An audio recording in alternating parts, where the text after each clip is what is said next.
Now, this might be a little bit weird, but I'm going to have Jet actually on this side. So go ahead and just establish a good side control. Right? So right now, I can't get this leg in here. Right? So if I want to start to work towards going to the guard, I need to give Jet a cue to move his hand to the other side. So I need to threaten something else. So if I start to walk my hips away, Jet's going to move his arm, which is what I want right now, is I want his arm on that side. Now, I might still continue to threaten this, which is going to cause him to commit to that a little bit more. So what I'm going to do now is I'm going to bring my feet over this way. I might even continue to act like I'm still trying to go in that direction. Now I'm going to switch my knees, and I'm going to connect my knee to his hip. Now if Jet wants to bring his hand back and put it in that pocket, it's going to be a little bit harder, right? Because I'm connected. This is one of the things with this particular escape that people do a lot. Go ahead and keep your hand on the other side. Thank you. Is that a lot of times people will hit their hip out first and broadcast that they're going to be trying to put that knee in, right? So if I want to get my knee on that side, I might start going this direction. And you see my hips are already up. I'm already in that bridge now. I'm going to extend, and I'm going to close that space. I'm using this hand a little bit to pinch his hip to my thigh so that he can't get that in. Now, I'm going to roll my hip out so I can create some space for my knee to come in. My leg is connected the whole time, and I get that there. Now I can start to frame and square back up. This is really, really critical here, is this foot. I'm going to bring it here. Now, he's not giving me any space here. See, I can't quite tuck it in. So I'm going to pull just a little bit. Right? Nice little jerk there. Now I've got space to drop this foot in. So now if he wants to push my knee across and come back into side control, right, it's going to be really hard for him to do. I can even put my foot onto my knee here. Now he can't push it across, and he can't come around because I've got this hook here. So now we've stopped him from being able to go back to that side control. And you see, the more he tries, he's building up his posture to try to get that leg across now.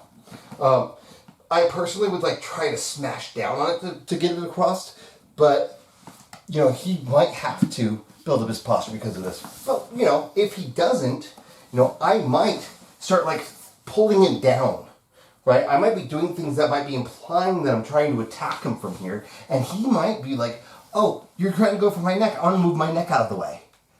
Well, he's going to build his posture up. That's going to allow me to bring my legs out. Okay? So let's go ahead and go over that again. So we're in this side control position, and he's got his hand on that side. Now, my hands are in the prayer position because I don't want him to separate them from my body.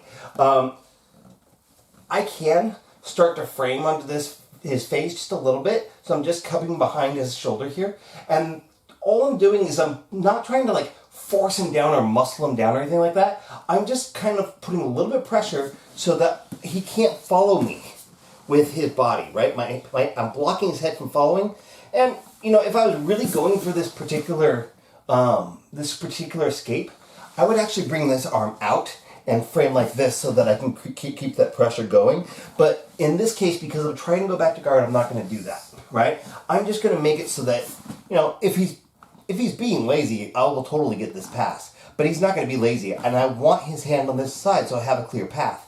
Now, I've already created the space that I kind of need, so I'm going to start to bridge up, roll my hips, and connect my knee. I want to take this hand out just a little bit so I can press his hips to my leg, so that when I back my hips out, I have room to start to put my knee in and square back up. Now, what you can't see underneath is that I've got this kind of frame here like this, and then once I start to hip out, I bring my knee and my elbow together. Now he can totally put his arm between now. It doesn't matter anymore, right? And I think you saw Jet do that a little bit. So I pressure, I came out this way, he follows. I roll, connect. I've got that pressure going. I connect my knee to the elbow. He can post his hand on the ground now. It's too late, right? My leg is already under his hip. So I can start to frame up and square up. I'm going to hold onto his triceps, pull him close to me so I can get my foot in.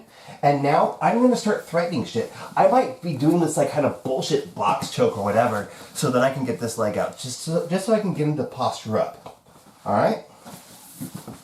This side. No, side control. You want me to do it on my bad side? Bastard. Alright, so he's already got his arm across, but I'm going to still continue to kind of walk this way as if I was doing the same thing, because I just really don't want him to have his feet there. I might even see I'm putting my feet a little bit back, roll, connect, out, leg in, square up, bump him forward, start to attack his neck. This allows me to get my leg out, and I get to the closed guard.